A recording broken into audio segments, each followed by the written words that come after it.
GCMMA guys, coming to you back this week with UFC Macau. Boys, let's just address the elephant in the room straight off. We fucking missed another week, guys. We're sorry about that. He was on a cruise last week, so it made things a little bit complicated to try to get the video recorded. But we're back this week. It's going to be an interesting week, guys. There's a lot of fighters that, are from some other promotions, some other fighters that are from some other UFC, let's call it promotions, road to UFC and what have you. So, guys, we're just excited to be back. We hope you guys are excited to tune in. And 3 a.m. for the prelim start time, guys. You only get these once a year, and I can't think of anything better than waking up in the middle of the night to watch UFC. So, yeah, boys, that was definitely our fault for not uploading last week. I went on a cruise, and we tried to get it done before the cruise, but some shit got in the way, and it just went south, boys. But we're glad to be back now, and hopefully we can sweep this card with predictions. Alright, boys, we got Mahashate versus Nicholas Mata. And I know we got on Nicholas Mata before, and he ended up knocking out Tom Nolan, but I'm going to go Mahashate here, boys. He put on a decent performance against Gabriel Benitez. yeah, guys, Nicholas Mata got, a knockout in the last few years because Tom Nolan came in like a bull in a china shop. It's just I'm not really going to trust him to beat someone that's as a dynamic of a striker as Mahashate. The thing you have to think about this is, guys, we say our piece on a lot of these fighters, but Mahashate fighting in Asia, do you really think he's going to let himself lose to the likes of Nicholas Mata? Yeah. I get it, Nicholas Mata has better power, but I put him on the same skill level as Gabriel Benitez. He's not that much better with his striking, that much better with his grappling, that much better of a chin. He just has better power. And it's guys, I can't really see him getting knocked out. Mahashate, I can't see him getting knocked out by Nicholas Mata in this fight. So I'm definitely going to have to go with Mahashate here. Yeah, and Mahashate knocked out Steve Garcia, so that's definitely a good performance right there. And if he can do that to Steve Garcia, he can definitely do that to Nick Mata. Moving on the card, we've got Long Zhao versus Kwang Lee.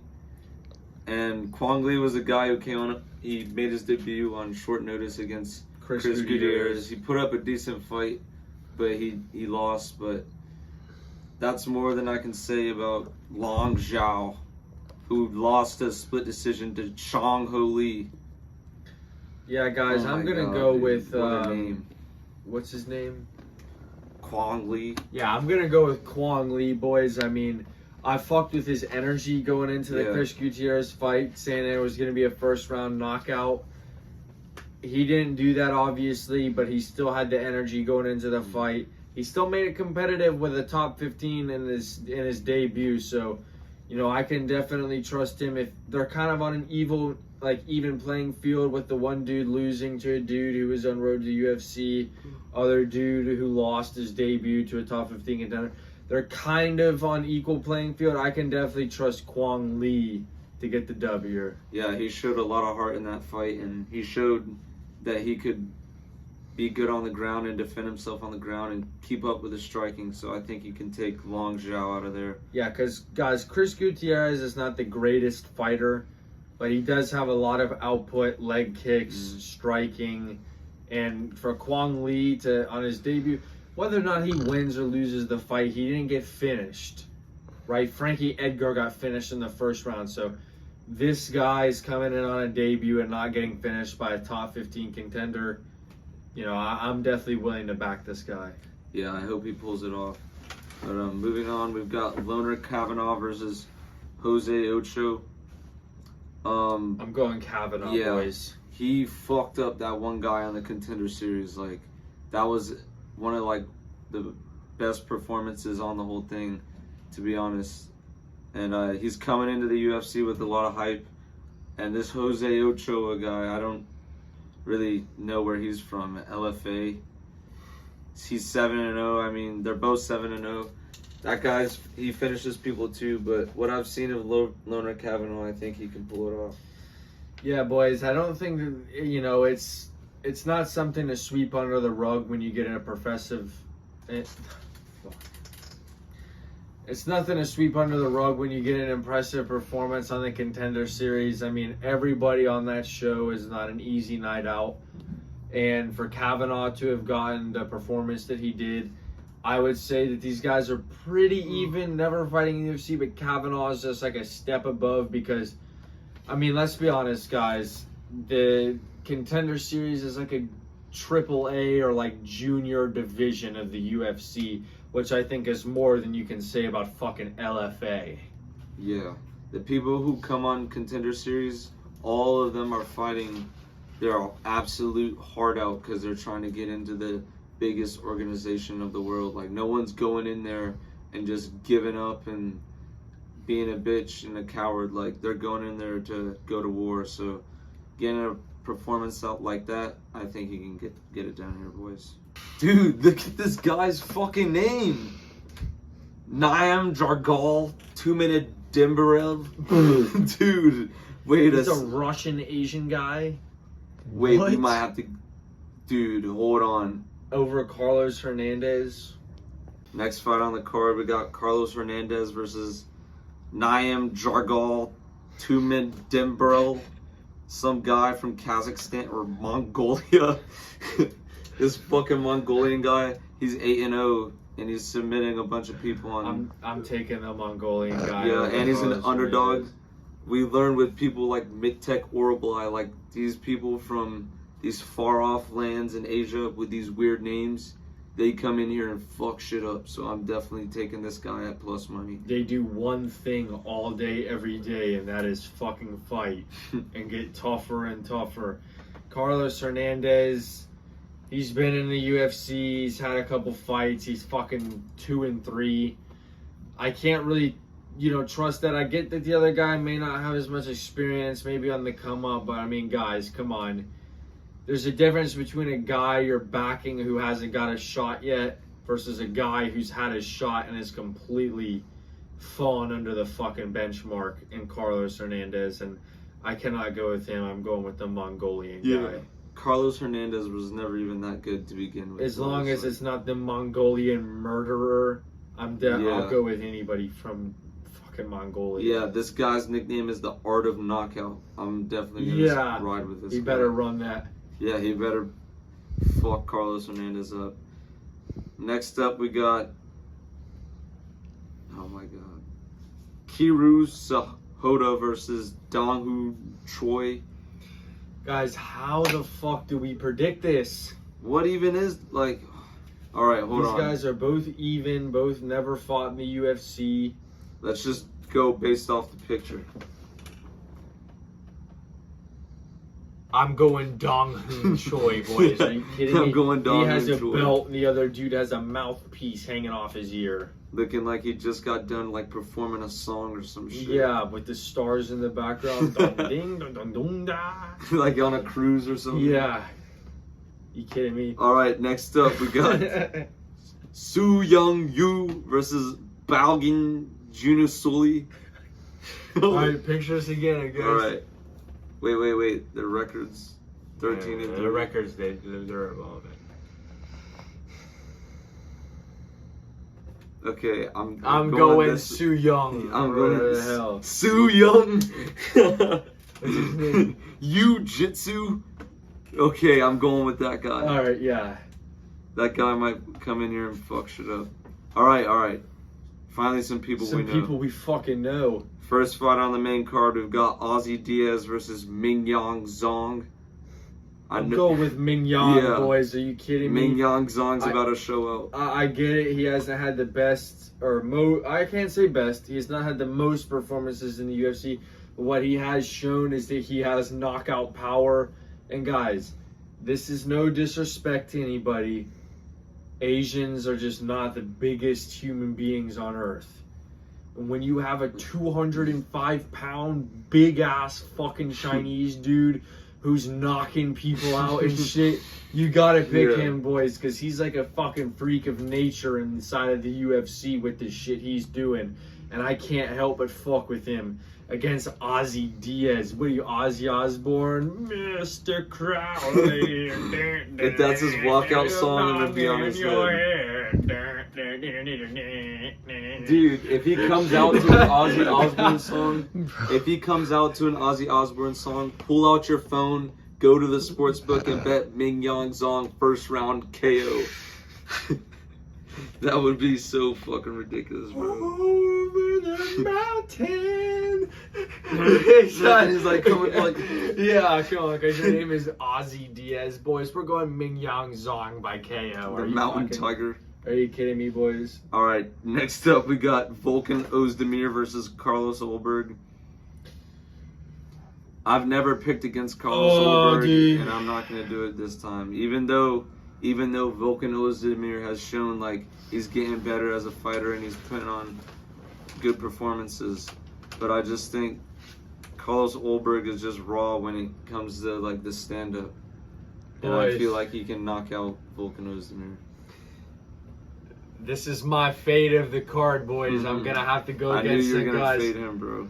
It's no time. It's Volkan Ozdemir, boys. I get it. You know, he submitted Bogdan Guskov. You can say what you want about that. Knocked out Johnny Walker. That's fine. But guys, I fuck with Carlos Ulberg. Don't get me wrong. If he wins this fight, I will not be mad. You're getting knocked out by Kennedy and Nzechukwu, and you're going to like the final 10 seconds against Da Woon Jung. I like Carlos Ulberg. I think the Black Jag, he's energetic, he's good. But guys, I do think that Carlos Ulberg is going like this. I also think that Volkan Ozdemir is going like this. I think that he's just a bit above where Carlos Ulberg is right now, and I think if you were able to get knocked out by Kennedy and Nzechukwu, I'm just saying, guys, we talked a lot of shit about Volkan Ozdemir before. I think no time is back. You can't deny him. He's on a 2-finish streak, guys, and I'm just going to have to go with Volkan Ozdemir in this fight. I think if Carlos Ulberg starts to get tired or he leaves his chin open, Volkan Ozdemir could take advantage of that.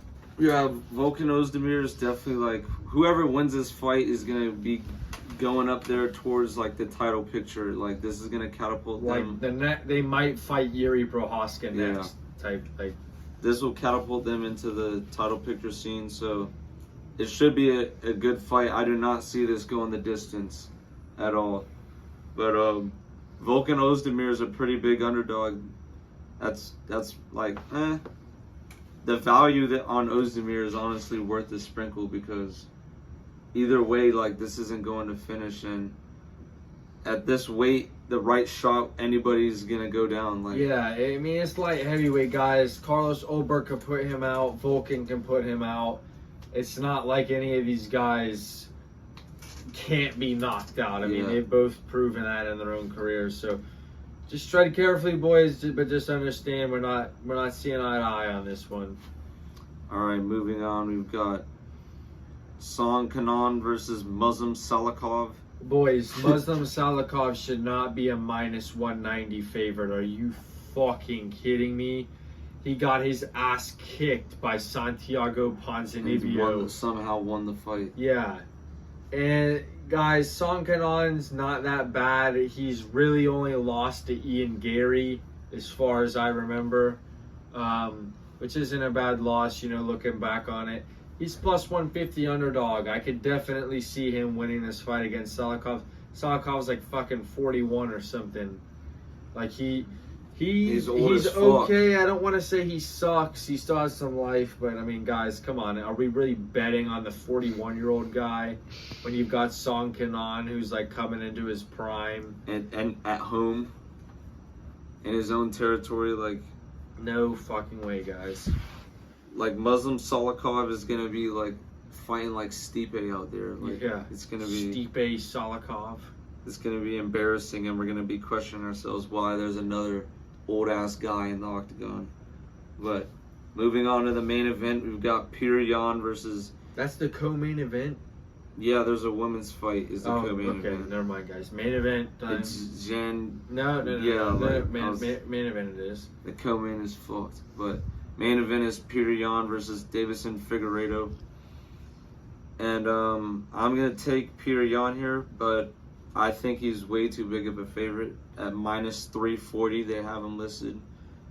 Davison Figueiredo at bantamweight has like shown that he's here and he can run it with at least the bottom 15 of the division. But I think Peter Yan's just a different animal when it comes to the feet, fighting on the feet, and I think he has a decent enough takedown defense to stop Davison Figueiredo from holding him down to the mat. So I think Peter Yan can get it done on the feet here.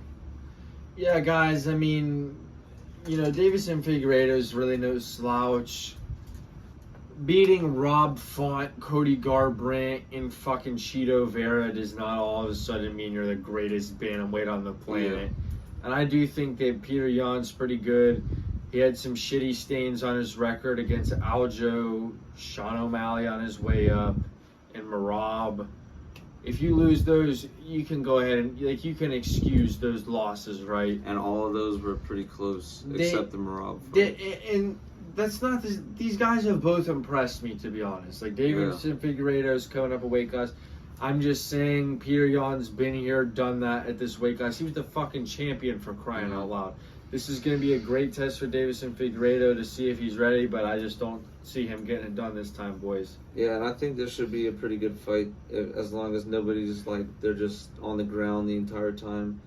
On the feet, it should be pretty entertaining too, because we know both of them have power, so I hope we see a pretty good show here, especially since it's early as fuck in the morning. Like, I'm not trying to fall asleep and then wake up and have to watch it again, and it sucks.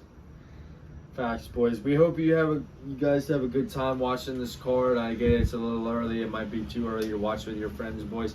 I'm personally waking up that early in the morning and watching that shit live. I don't have any problem with getting up bright and early for the UFC, boys. Once again, we're sorry we missed last week, guys. We did okay on picks. We're never gonna cap you guys. I want to say maybe we may have got 7 out of 10 picks, guys. I really can't think off the top of my head, but we did okay last week, boys. We're sorry we missed it. We know that was a big opportunity, a big card, but what better way to bounce back than recording a video on a special card like UFC Macau? Yeah, I'm glad to be back, boys, but the UFC does need to make Aspinall versus John Jones next.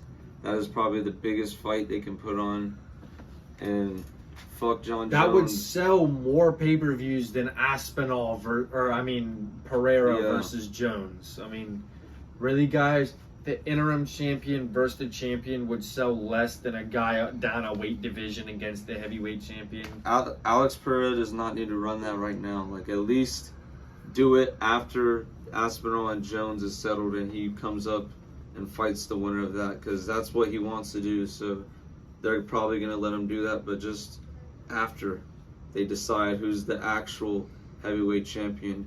And John Jones is a pussy if he doesn't fight him. And he's still a pussy even if he does. Yeah. But anyways, boys, drop your comments in the picture.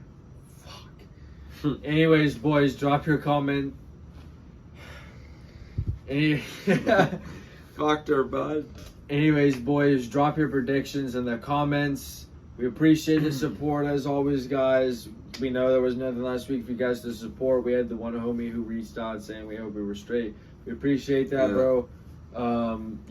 Drop your comments, your predictions inside of the comments.